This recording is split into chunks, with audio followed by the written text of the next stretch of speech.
Welcome to Curious Goldfish, a podcast community where music and curiosity come together through interesting conversations with the music makers of our world. I'm your host, Jason English.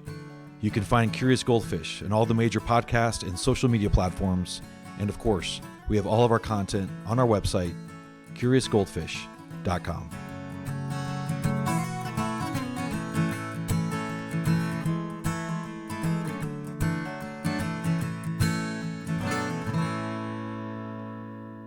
Hey, Taydee. Hi. So nice to meet you. Nice to meet you. I really appreciate your time. So we're here at a songwriting retreat in Nashville where you live. Mm-hmm. How'd you get involved with this? Through a friend. She actually, her name's Kaya, and she sent Matt my Instagram, and like he reached out to me. Okay. And so yeah, that's how I got involved. How? What are your expectations for the week, and what's been the highlight so far? I came here actually with like not very many expectations. I just came like with the anticipation of writing as much as I can and meeting like cool people and networking. I've been trying to network. I'm a little bit socially awkward, so it's been an interesting ride for me, but I love being put out of my comfort zone. Yeah. And so I've been trying to go up to people. At one point I found myself that there were people sitting next to me, and I realized that I was just staring at them, listening to their conversation. They called me out on it, and I was like, oh, why? So, yeah, I don't know why I got on that topic, but so far the highlight has been I got to write with the guy that wrote the song Best Day of My Life. I was in a session with him. His name's James, so that was really cool. And he was really nice, and he's local. He lives here in Nashville, so that was cool. I was actually in a session with Kaya, and so yeah. Okay, good. All right, so you're in your late 20s. I don't know what your relationship status is, but I feel compelled to ask something. Do you have an ick? An ick? I don't think I do. You don't think you do? All girls have icks. Come on. Oh, yes. Well, I do. I can't stand unkindness, or like inconsideration. That's like a big. Yeah. Like if I see someone litter or do something that's just like completely inconsiderate, then that's an ick for me. Or if they treat people badly. Yeah. Yeah. I'd say that was my only one though. I don't think I have too many, but I am very particular about like character and personality traits. Okay. Yeah. Is it difficult to date in Nashville? I haven't really tried. Okay. Actually, I oh my gosh, I actually have a really funny story. Okay. I scared someone away. I'm not even kidding. Okay, so anyone who knows me knows that like I can write a song out of like the freaking phone book. Like I can make a song about dinner. Cuz I'm just like I'm always looking for reasons to write. And I finally got on Hinge and those like dating apps. Mm-hmm. Then I met this guy, but he lived kind of far away. But he put his location for Midtown, which is like, that's a red flag, but I didn't know it. It's a huge red flag. Yeah. But, so he lived far away, but we got to talking, and he seemed like a great guy. And so I wrote a song about it. And I didn't think anything of it because, like, it's not special to me to write a song about someone. Yeah. It's, like, just something I do. But I made the mistake of sending it to him. And, yeah. And then he, like, ghosted me. And then I sent, like, a little picture of how to lose a guy in 2 days. And I was like, basically, that was, like, my farewell. So, yeah. Yeah. So, I scared someone away. Well, yeah, if you write a song, that's kind of aggressive, to be honest. It wasn't, like, I didn't think it was. But apparently it is. I told my sister and she goes, "You did what?" Yeah, exactly. Yeah, that's funny though. But is it hard? Is it hard to meet people in doing this and being creative and performing and things like that, or is it not that hard? Or are you just not like that's not your intention right now to like date? Well, I'm actually talking to someone. It's like a new thing. Yeah. But they're actually not in the country, so I don't want to get into the details because like it's brand new. So, all right. But yeah, so far that's been great. And it's nice because they are gone that like I can kind of connect to them, but also really focus on my own music and like my career, and they can focus on theirs. So that's been a cool situation. He's a really nice person, really like kind, and I'm a Christian. He loves Jesus, and so that's really cool. But yeah, other than that, like I haven't, like literally when I say I just got on like the dating apps, and he's the only one that I went on a date with, and then I was like, you know what, I like this one, so I'm gonna just delete the I have no like cool factor about me. I'm just like okay, well your voice is okay, so like that's a cool factor. And you write songs. I mean, how more cool can you be? Well, they scare people away sometimes, so I don't know. No. All right. Well, so back to songwriting. What inspires you? Is it everything? Is it the daily things? Is it your faith? Is it the relationship stuff? Like where do you draw most of your inspiration from?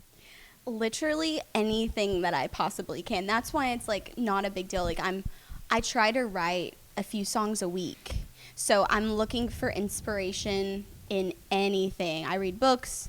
I just am constantly like, that's the hardest part for a song for me, is to find that inspiration, that thing that inspires me. So I'll like randomly text like my sister or my like two friends, and I'm like, send me a word, send me like a piece of a story so I can write a song to it. So yeah, the hardest part is finding the inspiration, but then like I just try to constantly write, and not every song is good. You got to pick and choose what's good and what's like okay. Well, I think you were telling me you just wrote a song called Unholy Ghost. Is that a play on words back to like, you know, the Holy Ghost and spirituality, or is that a play on words around ghosting with like dating and relationships? Or is it both? It's a little bit of both. Okay. So my faith is important to me. So I feel like a lot of times people will put like 100% of their faith in another person who is just putting up a false pretense. So that's why I say like you're a beautiful viper in a whitewashed tomb, because like in the Bible it talks about the Pharisees being whitewashed tombs. Like you look so great on the outside, and there are these factors about you that I think are really awesome. So then you like put all of your faith in this person, but they're like a fallible human being, and then they ghost you. And so I'm saying like I still chase your unholy ghost, because it's like putting your faith in like the wrong place. So I didn't anticipate the Pharisees would come up in our conversation when I started this, but this is great. This is amazing. And you grew up kind of in the Bible Belt, right, in Arkansas? I did. Yeah, is that something that goes way back with you and your family? It is. I did run away from God for like a long time, and I just actually like last year dedicated my faith to the Lord, because like I was not.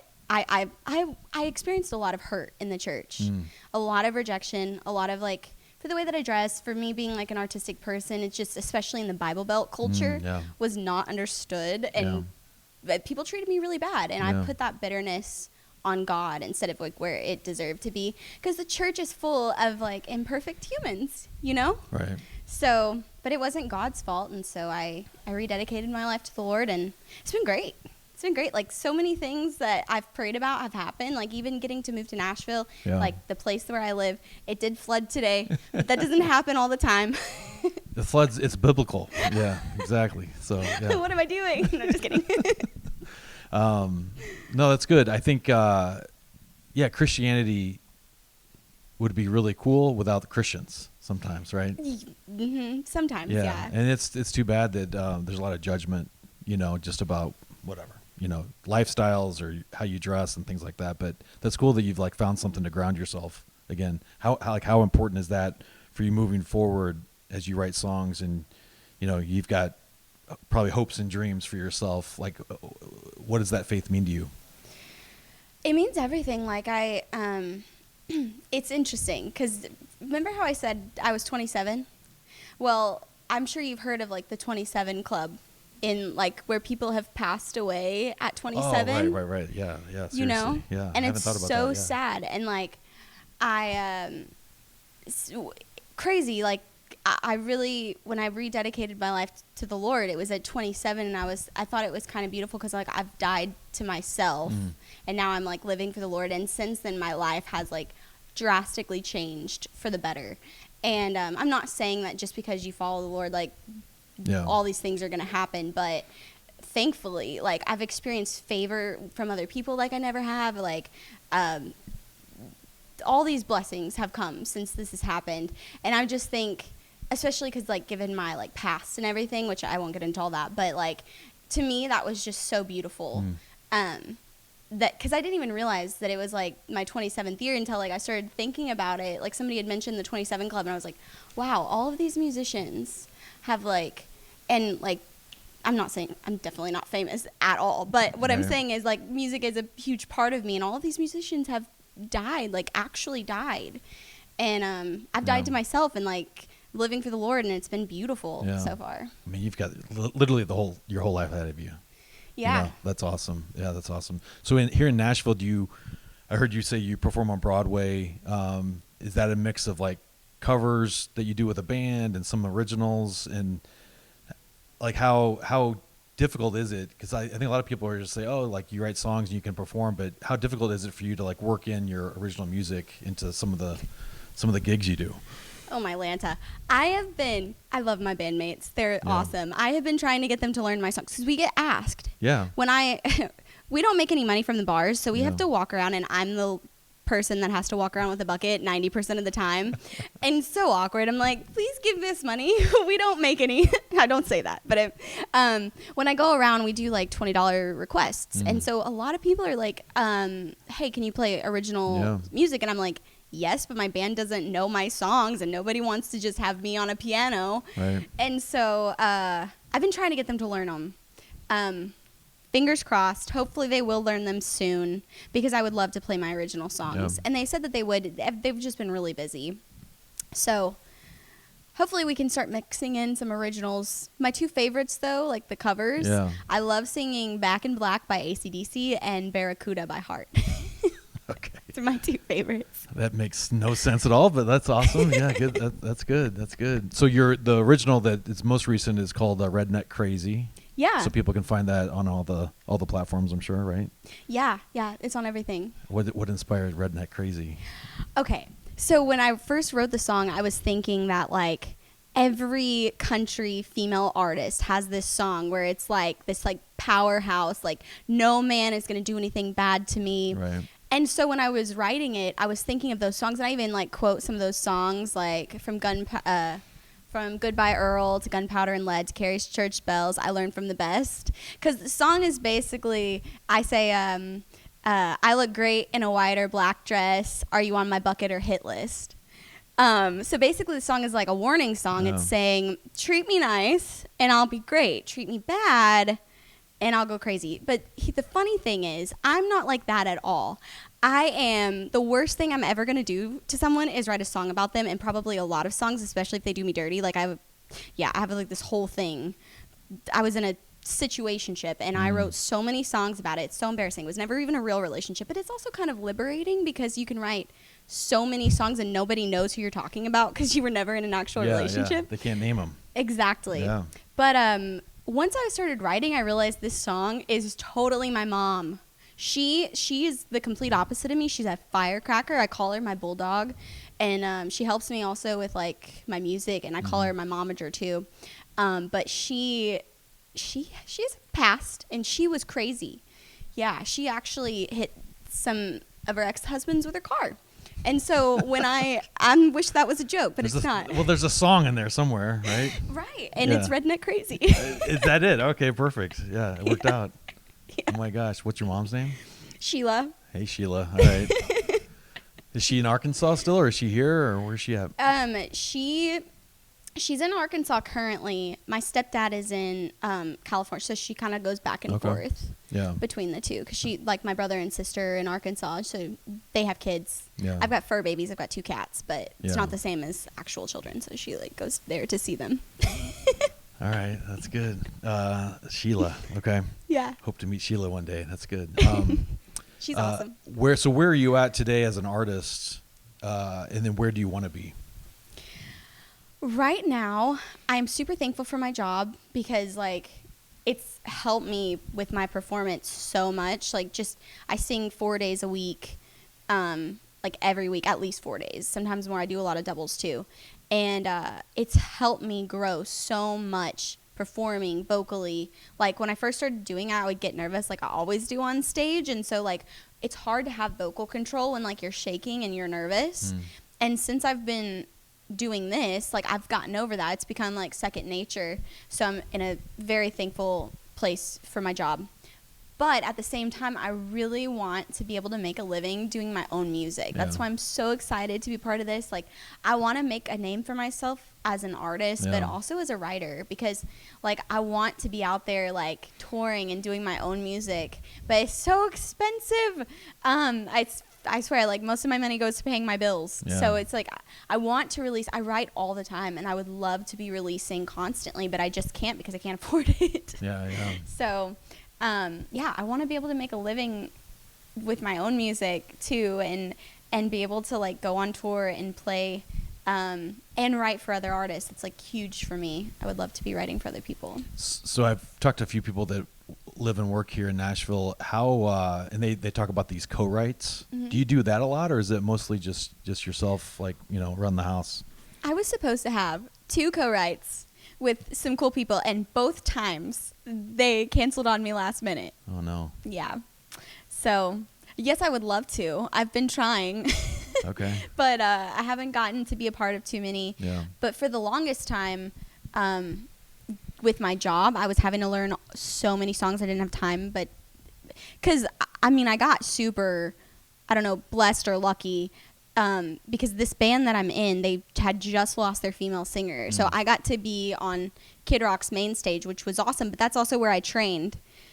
And there's a lot of people there, and they just kind of throw you up. I'm like, I learned 22 songs in 1 week. Did my best, but they also don't want you to use lyrics. So they just throw you up there, and you're like, oh, dear God, please don't let me forget everything. And sometimes I did forget everything, and I just stood up there silently like an idiot staring at the band like, please give me lyrics.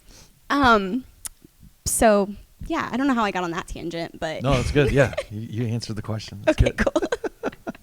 Well, I think you mentioned earlier, either during the interview or before the interview, that you've got a little bit of anxiety sometimes, and you're a little bit socially awkward. Yeah. You're not at all. I'm not. So is that like, I wonder why you think that, you know, does that go back to childhood, or because like you're very outgoing, you come in, you know, do this kind of out of the blue, like that's really good. Well, there's 2 factors to that. One, I have really bad ADHD and dyslexia. I'm also colorblind randomly, but I was in special ed growing up. Okay. And on top of that, we constantly moved. So I never, like growing up, we moved almost every single year, sometimes mid-year. That's hard, yeah. Don't know why. There's not like a reason. They weren't in like the military or anything. We just moved all the time. So I was also so embarrassed because of my dyslexia that, like, because every time we would move, I would have to go into the office, and basically as a kid it felt like I was proving that I was stupid because I would have to write a paragraph, and it was because of that, like because I couldn't spell or write, that they would place me in special ed, and then I got picked on by my peers because I was in special ed. And then even when I was in a regular classroom, I was always like separated from the other kids, and I think that like it affects you when it happens when you're young. Like you start to think, and because I was separated and I was too shy to really make friends, I spent most of my time either on the playground playing with bugs, because I was a bug kid. Why? I don't know. They're really cool, especially praying mantises. I still to this day like bugs. Or I would go in my house, and I literally kept my keyboard in my closet, and I would just spend hours in there. So I didn't spend a whole lot of time around other kids. And I think once like one-on-one, I'm a little more comfortable, but like in a big group, I just kind of like what happened yesterday, where I was just staring at somebody and they called me out on it, and I was like, oh, I'm sorry. They were like, no, you're fine. I was like, okay, cool. But yeah, I think that like that makes sense, actually. Like the dyslexia, I mean, that's got to be really hard to, you know, I totally get it now. It seems like you've come a long way though. Yeah. In terms of, you know, the interactions and everything. Yeah, and also like spell check helps a ton, like when I'm writing songs. That's good. Yeah. No, that's good. All right. Well, at this point in your life, you know, you've moved different places. I think you were a model, maybe still are a model. You're doing this, trying to make the music thing work. I guess and it sounds like you're well read, with the books and the audiobooks and podcasts that you listen to. What are you most curious about today? Most curious? I feel like I'm always trying to learn. One thing that I guess, I don't know if you could say curious, but one thing I'm constantly striving for is more wisdom and prudence, like tools to use the wisdom. So, and I believe strongly in the Bible. So I'm constantly like every night, I'm not a morning Bible person because I'm like way too ADHD for that. And there's like so many things going on in my mind. But like every night I like to read my Bible and I try to stay well versed in the scriptures and just being able to use that wisdom and like have the Holy Spirit lead me. Sorry, I'm not trying to be like super Christianese over here. No, that's good. But yeah, I think that's something I'm always curious about is like, what is God's will for my life and how can I stay within that will? And I'm a very flawed human. So sometimes I have to remind myself, it's not about me, it's about him. Yeah. So. Okay. So on that note, you're an artist, you're a musician, singer-songwriter. Does it matter if you're that is a Christian, or have you thought about being a Christian artist that's doing Christian music, things like that? Is that part of the thinking at all, or not? So I do actually have some Christian songs that I've written, and I would love to like give them to churches. Yeah. Or even do them myself. I'm not like, I don't know the right word. I'm not opposed to playing them myself, but I don't want to be boxed in because I write so much more than like, and I feel like my songs, are they all necessarily about my faith? No, I even love to write from like other perspectives, like, but I write it in first person. And I love to write like warning songs, like Unholy Ghost is a warning song. I have a song called Help.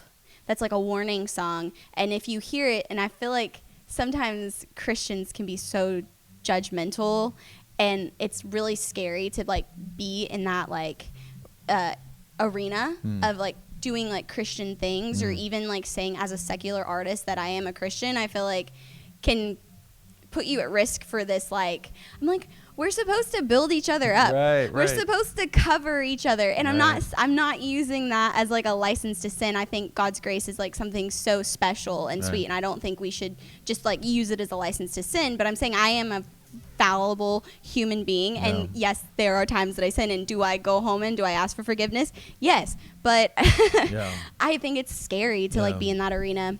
But I would love to do both. Like I have my songs that are Christian and I have my secular songs. So I like to do both. Well, I think Christian music needs good songwriters because the stuff is pretty surface level, right? Some of it, There's also some really great ones too, though. Yeah. Who's your favorite? Or what's your favorite? Oh, gosh. Right now, there's this song, and I feel so bad because I can't remember who it's by, but it's called Spirit Lead Me. And it's a really good one. But there's a song that's always going to have like a special meaning to me. This is a long story, so I'll just say the song. But the song Reckless Love. That's good. All right. Reckless Love is a good one. Yeah, it's a great one. Okay. It's a great one. But that's also another one that's gotten so much flack from like the Christian community because they're like, why would you ever call God's love reckless? So, yeah. It's the reckless raging fury that they called the love of God. That's Rich Mullins. There's a quote there. He's a great songwriter, Christian songwriter. So, okay. Well, Taydee, it's a pleasure. Really appreciate your time, and I can't wait to hear your music, and good luck the rest of the year. Thank you. It's been so great talking to you. Thank you so much for having me. You're welcome. Appreciate it. No, thank you. All right.